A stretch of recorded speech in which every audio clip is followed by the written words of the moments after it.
சிஎம்எல்ஏ வேலை பார்க்கிற பலரும் வந்து தாவேகாவுக்கு சென்னை வாக்களித்திருக்காரு.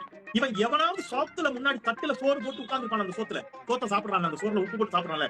அந்த சோறு திராவிட முன்னேற்ற கழகம் அவனுக்கு தந்த சோறு. செந்தில்வேல் சொன்னார்ல, அதாவது ஐடி ஸ்டூடெண்ட்ஸ், ஐடில வேற ஒர்க் பண்ற நிறைய எம்ப்ளாயிஸ் சென்னையில இருந்து வந்து தாவேக்காக்கு ஓட்டு போட்டுருக்கீங்க. அதுக்கு முன்னாடி தட்டுல சோறு திங்க, அந்த சோத்துல உப்பு போட்டு சாப்பிடுறீங்களா? அதுக்கு உங்களுக்கு கொஞ்சம் நாள் நன்றி விசுவாசம் இருக்கா? இந்த திராவிடம் இல்லைன்னா, ஸ்டாலின் இல்லைன்னா, கலைஞர் இல்லைன்னா உங்களுக்கு அங்க ஐடில வேலை கிடைச்சிருக்குமா அப்படின்னு கேட்கறாங்க. என்ன சொல்றாங்கன்னா, படிக்க வச்சதே நான் தான், உனக்கு வேலை வாங்கி கொடுத்தது நான் தான், ஐடி கம்பெனி உருவாக்குறது நான் தான் அப்படிங்கிறாப்ல. களத்திலையும் கம்மாவிலையும் உப்பளத்திலையும் செங்கல் சூளையும் கஷ்டப்பட்டு படித்த என் அப்பனே இந்த வார்த்தை சொன்னது கிடையாது. படிக்க வச்சது நான் தான். அயோக்கிய பயிரோட ஒப்ப மௌனங்களா நீங்க 100 வாட்டி சொல்லி அமைக்கிறீங்க. ஒவ்வொரு வாட்டியும் ஒன்ன படிக்க வச்சது திராவிடம் தான், ஒன்ன படிக்க வச்சது நான் தான், ஒன்ன படிக்க வச்சது கலைஞர் தான். இது எப்படிப்பட்ட பண்ணையார் மனப்பன்மேட மனப்பயிரோட கொஞ்ச நாள் அறிவு இருக்கா? எப்ப பார்த்தா உனக்கு சோறு நான் தான் போட்டேன், உன்ன படிக்க வச்சது நான் தான், நீ படிச்சது நான் போட்ட பிச்சை. ஓசி பஸ், ஓசியில காசு வாங்குற 1000 ரூபாய் எல்லாம் ஓசி. செருப்படுத்து அடிச்சா கூட எனக்கு வாத்திரம் தீராது இருக்கு. ஏன் கேட்டா, நீ கொடுக்குற பணம் என்னுடையது, நீ கொடுக்குற அந்த மகளிர் உரிமை தொகை பணம் என்னுடையது.